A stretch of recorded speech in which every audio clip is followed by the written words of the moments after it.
ಮಿತ್ರರೇ ನಮಸ್ಕಾರ. ಮಿತ್ರರೇ, ಅಮೆರಿಕ ಮತ್ತು ಇರಾನ್ ನಡುವಿನ ಯುದ್ಧ ಮುಂದೇನಾಗಬಹುದು ಈ ಕುತೂಹಲ ಇಡೀ ವಿಶ್ವಕ್ಕೆ ಇದ್ದೇ ಇದೆ. ಈಗೇನೋ ಯುದ್ಧ ವಿರಾಮ ಇದೆ, ಇದು ಯಾವಾಗ ಬೇಕಾದರೂ ಮುರಿದು ಹೋಗಬಹುದು. ಅದೇನು ಶಾಶ್ವತವಾದಂತಹ ಯುದ್ಧ ವಿರಾಮ ಅಲ್ಲ. ಹೀಗಾಗಿ ಈ ಕುತೂಹಲ ದಿನೇ ದಿನೇ ಜಾಸ್ತಿ ಆಗ್ತಾ ಇದೆ. ಇನ್ನೊಂದು ಕಡೆಯಲ್ಲಿ ಟ್ರಂಪ್ ಏನು ಮಾಡಿದ್ದಾರೆ, ಇರಾನ್ಗೆ ನೇವಲ್ ಬ್ಲಾಕೇಡನ್ನು ಮಾಡಿದ್ದಾರೆ.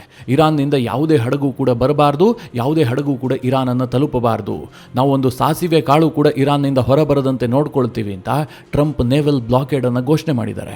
ಟ್ರಂಪ್ ಇದರ ಬಗ್ಗೆ ಬಹಳ ದೊಡ್ಡ ದೊಡ್ಡ ಮಾತುಗಳನ್ನು ಆಡ್ತಾ ಇದ್ದಾರೆ. ಅಂದರೆ ನಾನು ಬಹಳ ದೊಡ್ಡ ಸಾಧನೆ ಮಾಡಿದ್ದೀನಿ, ಇರಾನ್ ನನ್ನ ಕಾಲು ಬುಡಕ್ಕೆ ಬರುತ್ತೆ ಅಂತ ಟ್ರಂಪ್ಗೆ ಅನ್ನಿಸ್ತಾ ಇದೆ. ಆದರೆ ಇದಕ್ಕೆ ಚೈನಾ ಸೆಡ್ ಹೊಡೆದಿದೆ. ಅಮೆರಿಕದ ಎಚ್ಚರಿಕೆಯ ನಡುವೆಯೂ ಕೂಡ ಚೈನಾ ತನ್ನ ಹಡಗನ್ನು ನುಗ್ಗಿಸಿದೆ. ಇದು ಹೊಸ ಸಂಘರ್ಷದ ಕೇಂದ್ರ ಆಗುವಂತಹ ಸಾಧ್ಯತೆಗಳಿದ್ದಾವೆ. ಇನ್ನೊಂದು ಕಡೆಯಲ್ಲಿ ಪಾಕಿಸ್ತಾನ ಈಗಾಗಲೇ ಒಮ್ಮೆ ಮಾತುಕತೆಗೆ ವೇದಿಕೆಯನ್ನು ಸಿದ್ಧಪಡಿಸಿತ್ತಲ್ಲ, ಈಗ ಅದು ಫೇಲ್ಯೂರ್ ಆಗಿದೆ ಅಂತ ಅವರೇನು ಸುಮ್ಮನೆ ಕೂರ್ತಾ ಇಲ್ಲ. ಮತ್ತೊಮ್ಮೆ ಮಾತುಕತೆಗೆ ವೇದಿಕೆಯನ್ನು ಸಿದ್ಧ ಮಾಡ್ತಾ ಇದೆ ಪಾಕಿಸ್ತಾನ ಅನ್ನೋ ಸುದ್ದಿಯೂ ಕೂಡ ಬರ್ತಾ ಇದೆ. ಇದೆಲ್ಲದಕ್ಕಿಂತ ಬಹಳ ಇಂಟ್ರೆಸ್ಟಿಂಗ್ ಸುದ್ದಿ ಏನು ಗೊತ್ತಾ, ಅಮೆರಿಕ ನಮ್ಮ ಮೇಲೆ ದಾಳಿ ಮಾಡ್ತಾ ಇದೆ ಅಂತ ಇರಾನ್ ಗಲ್ಫ್ ರಾಷ್ಟ್ರಗಳ ಮೇಲೆ ದಾಳಿ ಮಾಡಿತ್ತಲ್ಲ, ಈಗ ಅದಕ್ಕೆ ಪ್ರತಿಯಾಗಿ ಇರಾನ್ ವಿಶ್ವಸಂಸ್ಥೆಯಲ್ಲಿ ಒಂದು ವಿಚಿತ್ರವಾದಂತಹ ಡಿಮ್ಯಾಂಡ್ ಇಟ್ಟಿದೆ. ನಮಗೆ ವಿಪರೀತವಾಗಿ ಯುದ್ಧ ನಷ್ಟ ಆಗಿದೆ, ಅದಕ್ಕೆ ಗಲ್ಫ್ನ ರಾಷ್ಟ್ರಗಳು ಪರಿಹಾರ ಕೊಡಬೇಕು ಅಂತ. ಹೀಗೆ ಯುದ್ಧದ ಕುರಿತಾಗಿ ಬಹಳ ಇಂಟ್ರೆಸ್ಟಿಂಗ್ ಆದಂತಹ ಅನೇಕ ಸುದ್ದಿಗಳಿದಾವೆ. ಎಲ್ಲದನ್ನ ಒನ್ ಬೈ ಒನ್ ವಿವರಿಸ್ತಾ ಹೋಗ್ತೀನಿ. ನೀವು ಈ ವಿಡಿಯೋನ ಕೊನೆವರೆಗೂ ಮಿಸ್ ಮಾಡದೆ ನೋಡಿ. ನಿಮಗೆಲ್ಲ ಈಗಾಗಲೇ ಗೊತ್ತಿರುವ ಹಾಗೆ ಟ್ರಂಪ್ ಅವರು ಇರಾನ್ಗೆ ನೇವಲ್ ಬ್ಲಾಕೇಡ್ ಅನ್ನು ಘೋಷಣೆ ಮಾಡಿದ್ದಾರೆ. ಅಮೆರಿಕದ ನೌಕಾಪಡೆಗಳು ಈಗಾಗಲೇ ಗಲ್ಫ್ ಆಫ್ ಒಮನ್ನಲ್ಲಿ ಇರಾನ್ಗೆ ಹೋಗುವಂತಹ ಹಾಗೂ ಇರಾನ್ನಿಂದ ಬರುವಂತಹ ಎಲ್ಲ ಹಡಗುಗಳನ್ನು ತಡಿತಾ ಇದ್ದಾರೆ. ಇದು ಟ್ರಂಪ್ಗೆ ಅನ್ನಿಸ್ತಾ ಇದೆ ನಾನು ಮಾಡಿದಂತಹ ಬಹಳ ದೊಡ್ಡ ಸಾಧನೆ ಅಂತ. ಕೆಲವರು ಅಮೆರಿಕದಲ್ಲಿ ಟ್ರಂಪ್ ಅವರ ಹೊಗಳು ಭಟ್ರಿದ್ದಾರಲ್ಲ, ಅವರು ಇದನ್ನು ಟ್ರಂಪ್ ಅವರ ಮಾಸ್ಟರ್ ಸ್ಟ್ರೋಕ್, ಹಾಗೆ ಟ್ರಂಪ್ ಅವರು ಬಳಸಿದಂತಹ ಟ್ರಂಪ್ ಕಾರ್ಡ್ ಅಂತೆಲ್ಲ ವಿಶ್ಲೇಷಣೆ ಮಾಡ್ತಾ ಇದ್ದಾರೆ. ಇದು ಟ್ರಂಪ್ ಅವರಿಗೆ ಬಹಳ ಖುಷಿ ಕೊಡ್ತಾ ಇದೆ. ಇದರ ನಡುವೆ ವಾಷಿಂಗ್ಟನ್ ಪೋಸ್ಟ್ ಪ್ರಕಟಿಸಿದಂತಹ ಒಂದು ಲೇಖನವನ್ನು ಕೂಡ ಟ್ರಂಪ್ ಅವರು ತನ್ನ ಟ್ರೂತ್ ಸೋಷಲ್ನಲ್ಲಿ ಶೇರ್ ಮಾಡಿದ್ದಾರೆ. ಆ ಲೇಖನದಲ್ಲಿ ಏನು ಹೇಳಲಾಗಿದೆ ಅಂತಂದರೆ, ಡೊನಾಲ್ಡ್ ಟ್ರಂಪ್ ಅವರ ಈ ಒಂದು ನಿರ್ಧಾರ ಇದೆಯಲ್ಲ, ಇದು ಸ್ಟ್ರೀಟ್ ಆಫ್ ಹರ್ಮೋಸ್ನಲ್ಲಿ ಅಮೆರಿಕದ ನಿಯಂತ್ರಣವನ್ನು ಹೆಚ್ಚು ಮಾಡಿದೆ. ಹೀಗಂತ ಈ ಲೇಖನದಲ್ಲಿ ಟ್ರಂಪ್ ಅವರ ನಿರ್ಧಾರವನ್ನು ಹೊಗಳಲಾಗಿದೆ.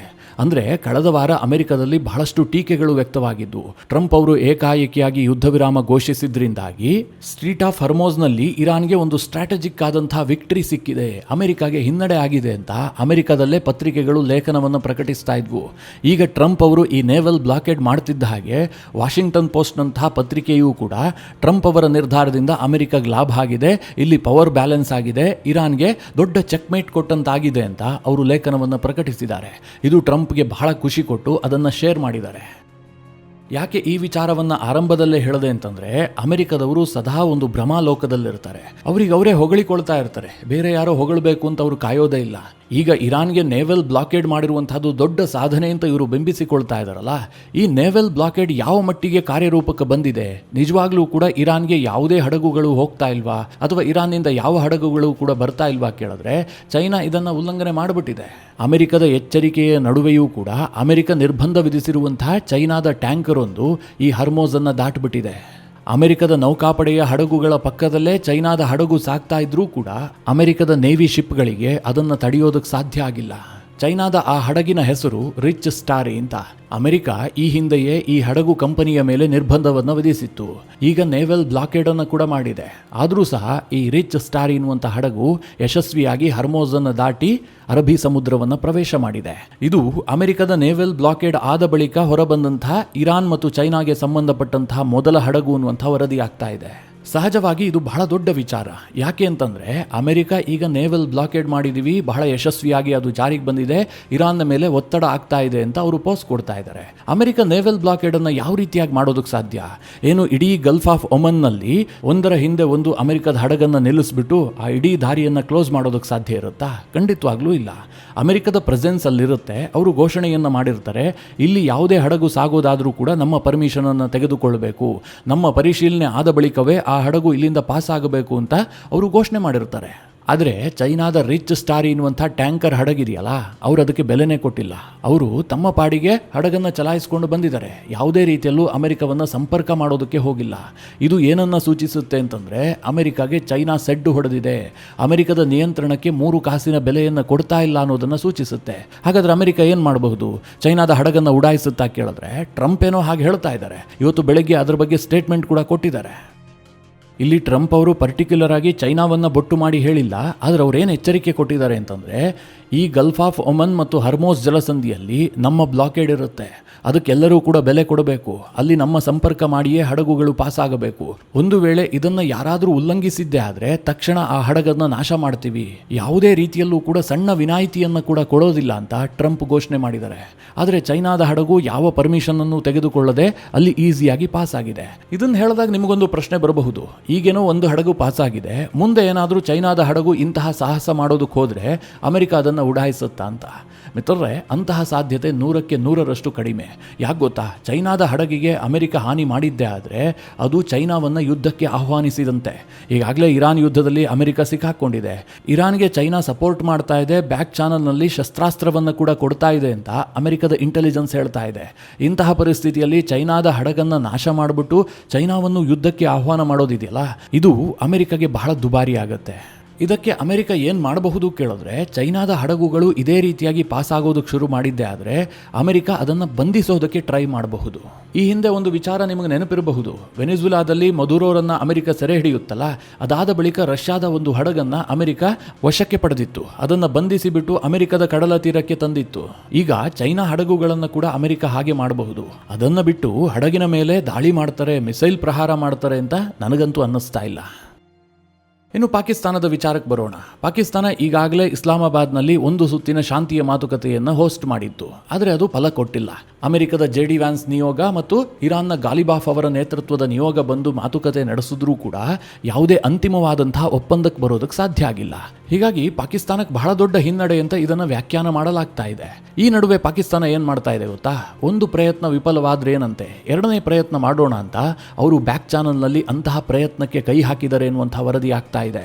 ಎರಡನೇ ಹಂತದ ಮಾತುಕತೆಗೆ ಅವರು ಪ್ರಸ್ತಾವನೆಯನ್ನು ಸಲ್ಲಿಸಿದ್ದಾರೆ. ಮುಖ್ಯವಾಗಿ ಈ 14 ದಿನದ ಯುದ್ಧ ವಿರಾಮ ಏನಿದೆ, ಇದು ಅಂತ್ಯವಾಗೋದ್ರೊಳಗಾಗಿ ಮತ್ತೊಮ್ಮೆ ಮಾತುಕತೆಯನ್ನು ಮಾಡಬೇಕು, ಅದನ್ನು ಪಾಕಿಸ್ತಾನವೇ ಹೋಸ್ಟ್ ಮಾಡುತ್ತೆ ಅಂತ ಎರಡೂ ದೇಶಗಳನ್ನು ಮನವೊಲಿಸೋದಕ್ಕೆ ಪಾಕಿಸ್ತಾನ ಪ್ರಯತ್ನ ಮಾಡ್ತಾ ಇದೆ ಅಂತ ಅಸೋಸಿಯೇಟೆಡ್ ಪ್ರೆಸ್ ವರದಿ ಮಾಡಿದೆ. ಇದು ಸಾಧ್ಯವೇ ಇಲ್ಲ ಅಂತ ನಾನಂತೂ ಹೇಳೋದಿಲ್ಲ. ಯಾಕೆಂತಂದರೆ ಅಮೆರಿಕಾಗೆ ಪಾಕಿಸ್ತಾನದಂತಹ ದೇಶಗಳೇ ಬೇಕು. ಅಂತಹ ಚೇಲ ಚಮಚಗಳನ್ನು ಟ್ರಂಪ್ ಬಹಳ ಇಷ್ಟಪಡ್ತಾರೆ. ಹೀಗಾಗಿ ಪಾಕಿಸ್ತಾನ ಮತ್ತೊಮ್ಮೆ ಅಂತಹ ಪ್ರಯತ್ನಕ್ಕೆ ಕೈ ಹಾಕಿರಬಹುದೇನೋ, ಇದನ್ನು ತಳ್ಳಿ ಹಾಕೋದಕ್ಕೆ ಸಾಧ್ಯ ಇಲ್ಲ. ಈ ನಡುವೆ ಇರಾನ್ನ ಇಸ್ಲಾಮಿಕ್ ರಿಪಬ್ಲಿಕ್ನ ಪ್ರಬಲ ಸಮರ್ಥಕ ಮತ್ತು ಅಲ್ಲಿನ ಸರ್ಕಾರದ ಭಾಗ ಆಗಿರುವಂತಹ ಮೊಹಮ್ಮದ್ ಮರಾಂಡಿ ಕೊಟ್ಟಂತಹ ಒಂದು ಹೇಳಿಕೆ ಬಹಳ ದೊಡ್ಡ ಮಟ್ಟದಲ್ಲಿ ಸದ್ದು ಮಾಡ್ತಾ ಇದೆ. ಅವರೇನು ಹೇಳಿದ್ದಾರೆ ಅಂತಂದರೆ, ಈ ಪಾಕಿಸ್ತಾನದಲ್ಲಿ JD ವ್ಯಾನ್ಸ್ ಜೊತೆಗೆ ಚರ್ಚೆ ಮಾಡೋದಕ್ಕೆ ಗಾಲಿಬಾಫ್ ನೇತೃತ್ವದಲ್ಲಿ ಒಂದು ನಿಯೋಗ ಬಂದಿತ್ತು. ಅವರು ಇರಾನ್ನಿಂದ ಫ್ಲೈಟ್ನಲ್ಲಿ ಪಾಕಿಸ್ತಾನದ ನೂರ್ ಖಾನ್ ಏರ್ಬೇಸ್ಗೆ ಬಂದು ಲ್ಯಾಂಡ್ ಆಗಿದ್ರು. ಅನಂತರದಲ್ಲಿ 21 ಗಂಟೆಗಳ ಕಾಲ ಚರ್ಚೆ ನಡೀತು. ಅದಾದ ಬಳಿಕ ಅವರು ಪಾಕಿಸ್ತಾನದಲ್ಲಿ ಉಳಿಯೋದಕ್ಕೆ ಒಪ್ಕೊಂಡಿಲ್ಲ. ನಾವು ಇರಾನ್ಗೆ ಹೊರಟು ಬಿಡ್ತೀವಿ ಅಂತ ತಕ್ಷಣ ಆ ನಿಯೋಗ ವಾಪಸ್ಸಾಯಿತು. ಅವರು ವಾಪಸ್ಸಾಗ್ತಾ ಇರುವಂತಹ ಸಂದರ್ಭದಲ್ಲಿ ಅವರಿಗೆ ಭದ್ರತಾ ಭೀತಿ ಉಂಟಾಗಿತ್ತು ಅಂತ ಈ ಮೊಹಮ್ಮದ್ ಮರಾಂಡಿ ಹೇಳಿಕೆ ಕೊಟ್ಟಿದ್ದಾರೆ. ಪಾಕಿಸ್ತಾನದಿಂದ ಹೊರಟಂತಹ ಆ ವಿಮಾನವನ್ನು ಮಶಾದ್ನಲ್ಲೇ ಲ್ಯಾಂಡ್ ಮಾಡಲಾಯಿತು. ಮಶಾದ್ಗೆ ಬರುವಂತಹ ಸಂದರ್ಭದಲ್ಲೂ ಕೂಡ ಅನೇಕ ಬಾರಿ ಮಾರ್ಗವನ್ನು ಬದಲಿಸಲಾಯಿತು. ಅಂತಿಮವಾಗಿ ಮಶಾದ್ನಲ್ಲಿ ತುರ್ತು ಲ್ಯಾಂಡಿಂಗನ್ನು ಮಾಡಿ ಅದಾದ ಬಳಿಕ ಕೆಲ ನಾಯಕರು ರೈಲಿನ ಮೂಲಕ, ಕೆಲ ನಾಯಕರು ಬಸ್ಗಳ ಮೂಲಕ, ಮತ್ತೆ ಕೆಲ ನಾಯಕರು ಕಾರುಗಳ ಮೂಲಕವಾಗಿ ಟೆಹರಾನನ್ನು ತಲುಪಿದ್ರು. ಈ ರೀತಿಯಾಗಿ ಮೊಹಮ್ಮದ್ ಮರಾಂಡಿ ಒಂದು ಸ್ಟೇಟ್ಮೆಂಟನ್ನು ಕೊಟ್ಟಿದ್ದಾರೆ. ಅವರು ಯಾರಿಂದ ಬೆದರಿಕೆ ಉಂಟಾಗಿತ್ತು ಅಂತ ಹೇಳಿಲ್ಲ. ಅಂದರೆ ಅಮೆರಿಕ ಏನಾದರೂ ದಾಳಿ ಮಾಡುವಂತಹ ಬೆದರಿಕೆ ಇತ್ತಾ ಅಥವಾ ಇಸ್ರೇಲ್ ದಾಳಿ ಮಾಡುವಂತಹ ಬೆದರಿಕೆ ಇತ್ತಾ, ಇದ್ರ ಬಗ್ಗೆ ಏನೂ ಕೂಡ ಹೇಳಿಲ್ಲ. ಇನ್ನು ಅಮೆರಿಕ ಮತ್ತು ಇರಾನ್ನ ನಡುವೆ ಒಪ್ಪಂದಕ್ಕೆ ದೊಡ್ಡ ತೊಡಕಾಗಿರುವಂತಹ ವಿಚಾರ ಏನು? ಇರಾನ್ನ ನ್ಯೂಕ್ಲಿಯರ್ ಪ್ರೋಗ್ರಾಮ್. ಅಮೆರಿಕ ಏನು ಬಯಸ್ತಾ ಇದೆ? ಇರಾನ್ ಯಾವುದೇ ಕಾರಣಕ್ಕೂ ಕೂಡ ನ್ಯೂಕ್ಲಿಯರ್ ಬಾಂಬನ್ನು ತಯಾರು ಮಾಡಬಾರ್ದು, ಅವರು ನ್ಯೂಕ್ಲಿಯರ್ ಪವರ್ ದೇಶ ಆಗಬಾರ್ದು. ಇದು ಅಮೆರಿಕದ ಬಹಳ ದೊಡ್ಡ ಡಿಮ್ಯಾಂಡ್. ಅಮೆರಿಕ ಈ ಡಿಮ್ಯಾಂಡನ್ನು ಇಟ್ಟು ಇರಾನ್ ಅದನ್ನು ಒಪ್ಕೊಂಡಿದ್ದೇ ಆದರೆ ಅಮೆರಿಕಾಗೆ ಅದರ ಬಗ್ಗೆ ಪೂರ್ಣವಾಗಿ ನಂಬಿಕೆ ಇರೋದಿಲ್ಲ. ಯಾಕೆಂತಂದರೆ ಇರಾನ್ ಬಳಿಯಲ್ಲಿ ಎನ್ರಿಚ್ಮೆಂಟ್ ಫೆಸಿಲಿಟೀಸ್ ಇದೆ. ಅವರು ನ್ಯೂಕ್ಲಿಯರ್ ಅನ್ನು ಎನ್ರಿಚ್ ಮಾಡುವಂತಹ ತಂತ್ರಜ್ಞಾನವನ್ನು ಹೊಂದಿದ್ದಾರೆ. ಅದಕ್ಕೆ ಅಮೆರಿಕ ಏನು ಡಿಮ್ಯಾಂಡ್ ಮಾಡ್ತಾ ಇದೆ? ಇರಾನ್ ಏನು ನ್ಯೂಕ್ಲಿಯರ್ ಎನ್ರಿಚ್ಮೆಂಟ್ ಮಾಡ್ತಾ ಇದೆಯಲ್ಲ, ಅದನ್ನೇ ಕೈ ಬಿಡಬೇಕು, ಅವರು ಯಾವುದೇ ಕಾರಣಕ್ಕೂ ಕೂಡ ನ್ಯೂಕ್ಲಿಯರ್ ಎನ್ರಿಚ್ ಮಾಡಬಾರ್ದು ಅಂತ ಅಮೆರಿಕ ಡಿಮ್ಯಾಂಡ್ ಮಾಡ್ತಾ ಇದೆ. ಅದಕ್ಕೆ ಇರಾನ್ ಒಪ್ಕೊಳ್ತಾ ಇಲ್ಲ. ಅದು ನಮ್ಮ ಹಕ್ಕು, ನಾವು ನಾಗರಿಕ ಉದ್ದೇಶಕ್ಕೋಸ್ಕರವಾಗಿ ನ್ಯೂಕ್ಲಿಯರ್ ಅನ್ನು ಬಳಸ್ಕೊಳ್ತೀವಿ, ಹೀಗಂತ ಇರಾನ್ ಪದೇ ಪದೇ ವಾದ ಮಾಡ್ತಲೇ ಇದೆ. ಈ ನಡುವೆ ನ್ಯೂಯಾರ್ಕ್ ಟೈಮ್ಸ್ ಒಂದು ವರದಿಯನ್ನು ಪ್ರಕಟಿಸಿದೆ. ಆ ವರದಿ ಏನು ಕೇಳಿದ್ರೆ, ಇರಾನ್ ಅಮೆರಿಕಾಗೆ ಒಂದು ಆಫರ್ ಮಾಡಿದೆ. ನಾವು ಮುಂದಿನ 5 ವರ್ಷಗಳ ಕಾಲ ಯಾವುದೇ ನ್ಯೂಕ್ಲಿಯರ್ ಎನ್ರಿಚ್ಮೆಂಟ್ ಮಾಡೋದಿಲ್ಲ, 5 ವರ್ಷ ಈ ಪ್ರೋಗ್ರಾಮ್ ಅನ್ನು ಸ್ಥಗಿತಗೊಳಿಸ್ತೀವಿ. ಆ ಸಂದರ್ಭದಲ್ಲಿ ಇನ್ನಷ್ಟು ಮುಕ್ತವಾಗಿ ಚರ್ಚೆ ಮಾಡಿ, ಅಂದ್ರೆ ಯಾವುದೇ ಯುದ್ಧದ ಭೀತಿ ಇಲ್ಲದೆ ನಾವು ಈ ಸಮಸ್ಯೆಗೆ ಒಂದು ಪರಿಹಾರವನ್ನು ಕಂಡುಕೊಳ್ಳೋಣ. ಈ ರೀತಿಯಾದಂತಹ ಒಂದು ಪ್ರಸ್ತಾವನೆಯನ್ನ ಅಮೆರಿಕದ ಮುಂದೆ ಇರಾನ್ ಸಲ್ಲಿಕೆ ಮಾಡಿದೆ ಅಂತ ದಿ ನ್ಯೂಯಾರ್ಕ್ ಟೈಮ್ಸ್ ವರದಿ ಮಾಡಿದೆ.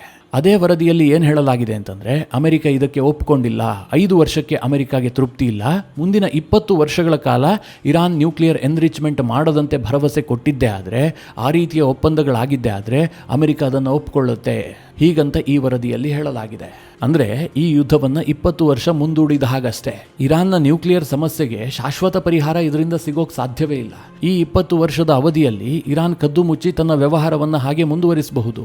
ಸದ್ಯದ ಪರಿಸ್ಥಿತಿಯಲ್ಲಂತೂ ಇರಾನ್ ನ್ಯೂಕ್ಲಿಯರ್ ಬಾಂಬ್ ತಯಾರು ಮಾಡೋದಕ್ಕೆ ಸಾಧ್ಯವೇ ಇಲ್ಲ. ಯಾಕೆಂತಂದ್ರೆ ಅವರ ಎಲ್ಲಾ ಫೆಸಿಲಿಟೀಸ್ ಹಾನಿಯಾಗಿದೆ, ಯುದ್ಧದಿಂದ ಆರ್ಥಿಕ ನಷ್ಟಕ್ಕೊಳಗಾಗಿದ್ದಾರೆ, ಅವರು ಚೇತರಿಸಿಕೊಳ್ಳೋದಕ್ಕೆ ಇನ್ನೂ 16 ವರ್ಷಗಳು ಬೇಕಾಗುತ್ತೆ. ಹೀಗಿರುವಾಗ ಅಮೆರಿಕ ಏನಾದರೂ 5 ವರ್ಷ, 20 ವರ್ಷ, 15 ವರ್ಷ ಇಂತಹ ಡೀಲ್ಗಳನ್ನು ಮಾಡಿಕೊಂಡಿದ್ದೆ ಆದರೆ ಅದು ಅಮೆರಿಕಾಗೆ ಬಹಳ ದೊಡ್ಡ ಹಿನ್ನಡೆಯೇ ಆಗುತ್ತೆ. ಅದರಿಂದ ಅಮೆರಿಕಾಗಾಗಲಿ ಇಸ್ರೇಲ್ಗಾಗಲಿ ಯಾವುದೇ ಲಾಭ ಆಗೋದಿಲ್ಲ. ಆದರೆ ನ್ಯೂಯಾರ್ಕ್ ಟೈಮ್ಸ್ ಈ ರೀತಿಯಾದಂಥ ಒಂದು ವರದಿಯನ್ನು ಪ್ರಕಟಿಸಿದೆ. ಇನ್ನು ಟ್ರಂಪ್ ತನ್ನ ಹಳೆ ವರಸೆಯನ್ನು ಅದೇ ರೀತಿಯಾಗಿ ಮುಂದುವರಿಸಿದ್ದಾರೆ. ಇರಾನ್ ಬಹಳ ಆಸಕ್ತಿಯನ್ನು ವಹಿಸಿ ಡೀಲ್ ಮಾಡ್ಕೊಳ್ಳೋದಕ್ಕೆ ಮುಂದೆ ಬರ್ತಾ ಇದೆ. ಈಗ ಅವರು ಡೀಲ್ ಮಾಡ್ಕೊಳ್ಳೋದಕ್ಕೆ ಬಹಳ ಉತ್ಸಾಹವನ್ನು ತೋರಿಸ್ತಾ ಇದ್ದಾರೆ ಅಂತ ಟ್ರಂಪ್ ಸ್ಟೇಟ್ಮೆಂಟ್ ಕೊಟ್ಟಿದ್ದಾರೆ. ಅದರ ಜೊತೆಗೆ ಅವರೊಂದು ಎಚ್ಚರಿಕೆಯನ್ನು ಕೂಡ ಕೊಟ್ಟಿದ್ದಾರೆ. ಒಂದು ವೇಳೆ ಈ ಯುದ್ಧ ವಿರಾಮ ಅಂತ್ಯವಾಗೋದ್ರೊಳಗಾಗಿ ಡೀಲ್ ಆಗಿಲ್ಲ, ಅವರು ನಾವು ಹೇಳಿದ್ದಕ್ಕೆ ಒಪ್ಕೊಂಡಿಲ್ಲ ಅಂತಂದ್ರೆ ಪರಿಣಾಮ ನೆಟ್ಟಗಿರೋದಿಲ್ಲ, ಮುಂದಿನ ನಮ್ಮ ಕಾರ್ಯತಂತ್ರವನ್ನು ನಾನು ಬಹಿರಂಗ ಮಾಡೋದಿಲ್ಲ ಅಂತ ಟ್ರಂಪ್ ಎಚ್ಚರಿಸಿದ್ದಾರೆ. ಇದೆಲ್ಲ ಹೇಳಿಕೆಗಳು ಕಾಮನ್, ಇದರಲ್ಲೇನೂ ವಿಶೇಷ ಇಲ್ಲ. ಆದರೆ ವಿಶೇಷ ಇರೋದೇನು ಕೇಳಿದ್ರೆ ಇರಾನ್ನ ಒಂದು ಬೇಡಿಕೆ. ವಿಶ್ವಸಂಸ್ಥೆಯಲ್ಲಿ ಇರಾನ್ನ ರಾಯಭಾರಿಯಾಗಿರುವಂಥ ಅಮೀರ್ ಇರಾವನಿ ಇದಾರಲ್ಲ, ಅವರು ಈ ಗಲ್ಫ್ ರಾಷ್ಟ್ರಗಳಿಗೆ ಒಂದು ಡಿಮ್ಯಾಂಡ್ ಮಾಡಿದ್ದಾರೆ. ಆ ಡಿಮ್ಯಾಂಡನ್ನು ಕೇಳಿದ್ರೆ ಖಂಡಿತವಾಗ್ಲೂ ನಿಮಗೆ ನಗು ಬರುತ್ತೆ.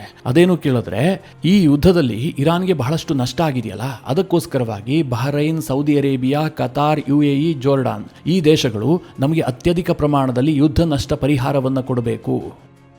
ಇರಾನ್ ಈ ಯುದ್ಧದಲ್ಲಿ ಏನೇನು ಕಳ್ಕೊಂಡಿದೆಯೋ ಅದನ್ನೆಲ್ಲ ಈ ದೇಶಗಳೇ ಭರಿಸಬೇಕು, ಒಂದೊಂದು ಪೈಸಾವೂ ಕೂಡ ವಸೂಲಿ ಆಗಬೇಕು ಅಂತ ವಿಶ್ವಸಂಸ್ಥೆಯ ಇರಾನ್ನ ರಾಯಭಾರಿ ಅಮೀರ್ ಇರಾವನಿ ಡಿಮ್ಯಾಂಡ್ ಮಾಡಿದ್ದಾರೆ. ಇದನ್ನು ಕೇಳಿಬಿಟ್ಟು ನಗಬೇಕೋ ಅಳಬೇಕೋ ನೀವೇ ಡಿಸೈಡ್ ಮಾಡಿ. ಯಾಕೆ ಅಂತಂದರೆ ಬಹರೈನ್ ಆಗಿರಬಹುದು, Saudi Arabia, Qatar, UAE, Jordan ಇದು ಯಾವುದೂ ಕೂಡ ನೇರವಾಗಿ ಇರಾನ್ ಮೇಲೆ ದಾಳಿಯನ್ನೇ ಮಾಡಿಲ್ಲ. ಒಂದು ಹಂತದಲ್ಲಿ ಹೇಳಬೇಕು ಅಂತಂದರೆ ಅವರು ಬಹಳ ಸಹಿಷ್ಣುಗಳಾಗಿದ್ದಾರೆ. ಇರಾನ್ ಅಷ್ಟೆಲ್ಲ ಡ್ರೋನ್ ಅಟ್ಯಾಕ್ ಮಾಡ್ತಾ ಇದ್ರೂ ಕೂಡ, ಈ ಎಲ್ಲ ದೇಶಗಳ ಆಸ್ತಿಗಳಿಗೆ ಹಾನಿ ಆಗ್ತಾ ಇದ್ರೂ ಕೂಡ, ಆ ದೇಶದ ನಾಗರಿಕರು ಸತ್ತೋದ್ರೂ ಸಹ ಆ ದೇಶಗಳು ಇರಾನ್ ವಿರುದ್ಧವಾಗಿ ನೇರವಾಗಿ ಯುದ್ಧ ಮಾಡಲೇ ಇಲ್ಲ. ಹೇಳಬೇಕು ಅಂತಂದರೆ, ಅಂದರೆ ನ್ಯಾಯಯುತವಾಗಿ ಮಾತನಾಡಬೇಕು ಅಂತಂದರೆ ಈ ಎಲ್ಲ ದೇಶಗಳಿಗೆ ಇರಾನ್ ಯುದ್ಧ ನಷ್ಟ ಪರಿಹಾರವನ್ನು ಕೊಡಬೇಕು. ಆದರೆ ಇರಾನ್ ಉಲ್ಟಾ ಡಿಮ್ಯಾಂಡ್ ಇಟ್ಟಿದೆ, ನೀವೇ ನಮಗೆ ಯುದ್ಧ ನಷ್ಟ ಪರಿಹಾರವನ್ನು ಕೊಡಬೇಕು ಅಂತ. ಹಾಗಾದರೆ ಯಾಕೆ ಇರಾನ್ ಇಂಥ ಡಿಮ್ಯಾಂಡ್ ಮಾಡ್ತಾ ಇದೆ ಕೇಳಿದ್ರೆ, ಅಮೆರಿಕಾಗೆ ಅವರೆಲ್ಲ ಜಾಗ ಕೊಟ್ಟಿದ್ದಾರಲ್ಲ, ಅವರು ನೆಲವನ್ನು ಕೊಟ್ಟ ಕಾರಣದಿಂದಾಗಿ ಇರಾನ್ ಮೇಲೆ ಅಮೆರಿಕ ಯುದ್ಧ ಮಾಡಿದೆ. ಈ ದೇಶಗಳಲ್ಲಿ ಅಮೆರಿಕಾಗೆ ಬೇಸ್ ಇಲ್ಲದೇ ಇದ್ದಿದ್ರೆ ಅಮೆರಿಕ ಎಲ್ಲಿ ಯುದ್ಧ ಮಾಡ್ತಾ ಇತ್ತು? ಹೀಗಂತ ಇರಾನ್ ಒಂದು ವಿಚಿತ್ರ ರೀತಿಯ ಡಿಮ್ಯಾಂಡ್ ಅನ್ನು ಮುಂದಿಟ್ಟಿದೆ. ಒಂದು ಕಡೆ ಅಮೆರಿಕ ಇರಾನ್ನ ವಿಚಾರ ಹೀಗಾಗ್ತಾ ಇದ್ರೆ, ಇನ್ನೊಂದು ಕಡೆಯಲ್ಲಿ ಇಸ್ರೇಲ್ ಮತ್ತು ಲೆಬನಾನ್ನ ವಿಚಾರವೂ ಕೂಡ ಒಂದು ಫೈನಲ್ ಸ್ಟೇಜ್ ಅನ್ನು ತಲುಪಿದಂತೆ ಕಾಣ್ತಾ ಇದೆ.